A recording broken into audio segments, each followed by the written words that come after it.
Yes, I am well aware that the transfer window has only just really begun, but I thought it would be interesting to rank every single Premier League's club's transfer window so far. So I've made a Premier League table based off of what transfers each team has made. Let's get to it. In 20th place, I've gone with Fulham. Okay, last season, again, they would have been low down on my list, but this season's transfer window hasn't gone well at all for them. They're interested in Smith Rowe, but in terms of deals that have actually happened, they've signed absolutely nobody. The only thing that's happened is they've lost two of their biggest players, Paulinho and Tosin Adarabioyo, and for me, that's horrible. So they have to be last in this list.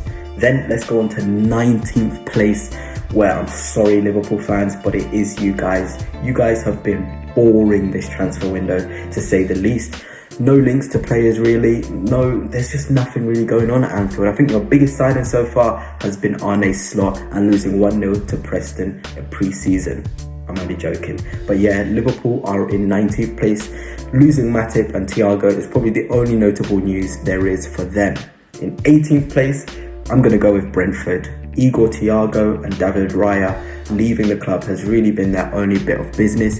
They're in 18th because I don't see the point in signing Igor Thiago, especially if Tony is going to stay. There's literally no point spending 30 million on a striker when you've already got Ivan Toney at your club. So it's a bit strange to me, and losing David Raya, of course, is very, very big for them. But they have got good goalkeepers. But for me, they have to be 18th. Now on to 17th place, one of the PSR cheaters, as I like to call it, only joking, Newcastle United. They have only brought in Lloyd Kelly, Shrewsbury Hall, which was going to be done anyway, and a dodgy goalkeeper signing from Nottingham Forest. I'm not going to try and pronounce his name because I'm going to butcher it. Yeah, but then they ended up losing Anderson and Minte. Minte is such a talented footballer, and Anderson as well is really talented. So to lose two of their most talented players and only bring in Kelly and Hall, that's only good enough for me to be in 17th position. Now on to 16th place. We have got Wolverhampton Wanderers, who have lost Kilman, but they've got Lima and Tommy Doyle in through the door. Yeah, Tommy Doyle was pretty good for them last season, and Lima, I guess the whole point of them being up higher than the other teams that I put below them is because they stole Lima from Chelsea. And to be honest, if you're stealing a player from Chelsea, they've obviously got quite a lot of potential and are really good. So fair play to Wolves, but again, not a really effective window for them so far, especially losing their captain and one of their best players, Kilman. Now let us move on to 15th place, to Bournemouth, who have actually had a good window in my opinion, because they've made the players that they had last season permanent, and last season was a really successful season for them. They've got Unal and Sinistera permanently now, but on the other hand they have lost Kelly. But Kelly wasn't really that important for them. They've got a lot of defensive options. So for me, 15th place is fair for the Cherries. Now let's move on to 14th place, where I've got Crystal Palace. And it has been a sad start to the window in losing Elise, but I think they've actually done pretty well in terms of their incoming.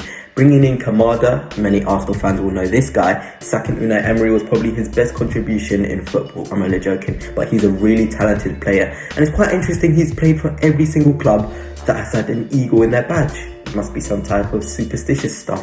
But anyway, that is Crystal Palace. They've also signed Chadi Riyad, which is a pretty good defender from Real Betis. So I feel like it's been a decent window, and they're linked with Smith Rowe as well. So Fulham and Crystal Palace are set to fight it out for the Arsenal star, and whoever gets it, well, I might have to revisit this ranking because that's a top signing.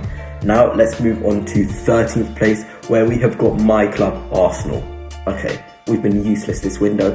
Only bringing Raya in a permanent. Okay, a couple sales in Lokonga and Tavares, but a really ineffective window so far. By the time you see this video, we may have actually signed Calafiori. So I'm banking on that for them to be in 13th place right now. But if we're just basing it off of David Raya coming in permanently, maybe 13th place is a bit biased on my part. But let's now move on to 12th place, where we have Nottingham Forest, who have had a pretty decent start to the window. They've signed Anderson and Milenkovic and got a couple of good deals in terms of selling players. So in terms of a positive start to the window, I feel like Forest will be happy, and we know they're always busy in the transfer market. So I suspect they'll make many more signings as the window progresses. Now on to 11th place, and we've got new boys Leicester City. I've actually been quite impressed by the newly promoted sides. I feel like they've done some really good deals between them. But in 11th place, I have got Leicester. They have lost Dewsbury Hall to Chelsea, which is a massive loss on their part. He was so crucial for them and was really a Fox's guy at heart. But they've got some pretty decent players in. Bobby Reid, Premier League experience. He's a hard worker. He's pretty much a manager's dream. They've got Goulding, who's one of Chelsea's best prospects, to be honest. So maybe in the long run, they'll be laughing at losing Hall for this guy. They've also got Okoli, which is a really good defender they've signed from Atlanta at 23 years old. And I think the most important thing they've done here is make Fatua a permanent deal. This guy was absolutely electric and explosive in the Championship. So fair play to Leicester. I feel like all of that business is very well deserving of an 11th place finish. But now into the top 10. How fun is this? In 10th place, I've gone with Spurs. Okay, maybe not a busy window for them. Lost a couple of players and Ndombele released.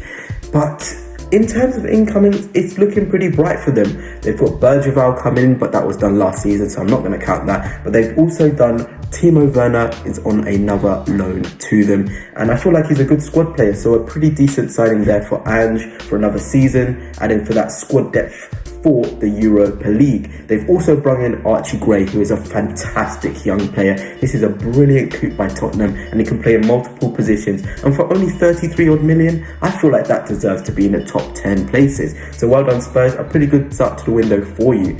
Now let's get into 9th place, where I've actually got Everton. Really impressed with their signings because one, the players they've brought in, they've needed these sort of profiles for a while.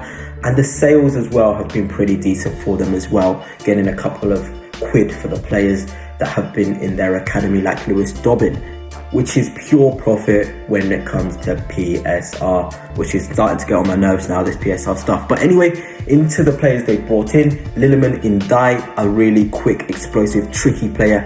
It seems like Everton have pretty much got some crosses, but this guy is pretty good on the ball and he's got the quality that could make Goodison Park in awe. They've needed one of those players, and Liliman Ndiaye can definitely be that for a decent fee as well. They've also brought in Harrison again on loan. He was pretty good last season, a good squad player and can really help them in their charge. They've also brought in Aston Villa's Tim. I'm not going to try and pronounce his second name because I don't want to butcher this, but Tim is through the door and he is a really good young prospect as well. So a pretty good window for them. They've also got Omari Benjamin from Arsenal, who is one of our better young prospects. So some really good young signings in there for Everton and a pretty exciting window so far. Now let's get into 8th place, where I have got Mr. Spend. Yep, you probably guessed it, Todd Bowley's Chelsea. They've brought in Tosin, Dewsbury Hall, Vega, Guay, and a couple of good sales for good money like Ian Matson. So I feel like they'll be pretty content with their business so far. Maybe they want to get a striker or something in, but for now I feel like Chelsea's business has been pretty good. So well deserving of a top 8 finish, just missing out on the European places, because in 7th place I have gone with a newly promoted side and I've been so excited by the signings they've made, and that team is Ipswich Town. Really good business so far. If I go through it, Omari Hutchinson, Ben Johnson, Premier League experience, Jacob Greaves, a really good player, he's quality from Hull City, Liam Delap from Manchester City, and Muric from Burnley. So some really top signings there, and I feel like they've got a mix of Premier League experience and exciting youth. Definitely going to be tuning into Ipswich Town's games next season because I can see they're going to be putting up some blockbuster performances. Now let's get into the top 6, where we're getting into those Europa League places, and that is where West Ham sit. A pretty decent window for them. Kilman, Foderingham, and I think the best of the bunch is Guilherme, where they have signed him from Brazil. What a talent this guy is. We talk about Kudus. Now they've got Guilherme, who is an absolute baller. This guy on the right flank is going to cause so much havoc. Just thinking about how exciting West Ham could be with Lopetegui at the wheel as well. Guilherme, Kudus, Bowen. That's such an exciting attacking lineup. And I feel like they very much deserve this 6th place finish. In 5th place is Manchester City. And no, they haven't paid me to put them there. They've actually had a pretty decent start to the window. They've brought in Savio from Girona, a top player. He got, I think, one of the most successful dribbles across the whole world as a winger. He was so instrumental to Girona as they finished in the Champions League space, and he only cost 30 million. So fair play to Manchester City. They've needed another winger with tricks. They've got Doku and now Savio. They're going to be really good on the wings for them. And well, screw you, Manchester City. I'm tired of what you do. Only joking, Pep, don't come and find me. But anyway, let's get into the Champions League places, the top 4. And well, in 4th place, I've gone with the Seagulls with their 32-year-old manager. It still shocks me to this day that the Seagulls have such a young manager, but their business has been exemplary as always. Very, very good young players. Minte, Kozia Dubry, Wife, Osman, Yarsui. That is such good business. All good players with a lot of potential and a lot of skill now. And of course, Brighton are going to be exciting next season. And they've signed that defensive midfielder I've always said they needed. They don't have strength in that midfield area. And bringing him in, whilst they've got Gilmore and Belaba, wow, Brighton might be very, very good next season once again. Now into 3rd place, and it's a newly promoted side, Southampton. So impressed with their business so far, but wow, they must be one of the busiest teams so far this window. They've got Nathan Wood, Flynn Downs, Lallana, Harwood Bellis, Nathan Wood, Ronnie Edwards, Charlie Taylor, Sugawara, Takaoko. Wow, I nearly lost my breath saying that, but all those signings are so key for them. A blend of youth, experience and skill.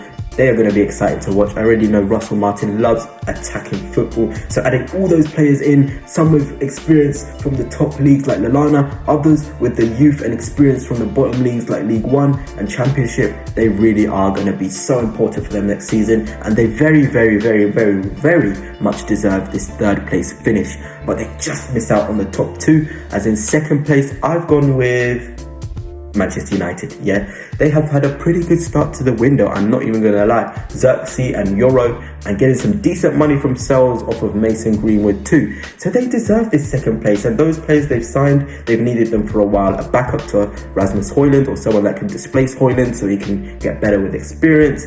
And then also a defender, as they lost Rafael Varane. It was so important they got one, and Euro is one of the best defenders in Europe already at just 18. So fair play to United for getting him in, and they have had definitely a worthy 2nd place finish in this transfer window so far. But they don't win the league for me in this mini transfer window table, because the winners of this league is, drumroll, Aston Villa. Wow, what a window they have, signing Lewis Dobbin, Ian Matson, Enzo Barrenechea, Samuel Illing Jr., Barkley, Archer, Jaden Philogene. I was worried for them when they lost Douglas Luiz, but they have done really well to replace him with all this young, exciting and experienced talent in there as well. And they look well set already for the next Premier League season. And I don't think they're done yet. So who knows, maybe if I do this again later on in the transfer window, they'll still be in 1st place. But anyway, that's it for now. If you are new here, please like and subscribe if you haven't already. And until next time, peace.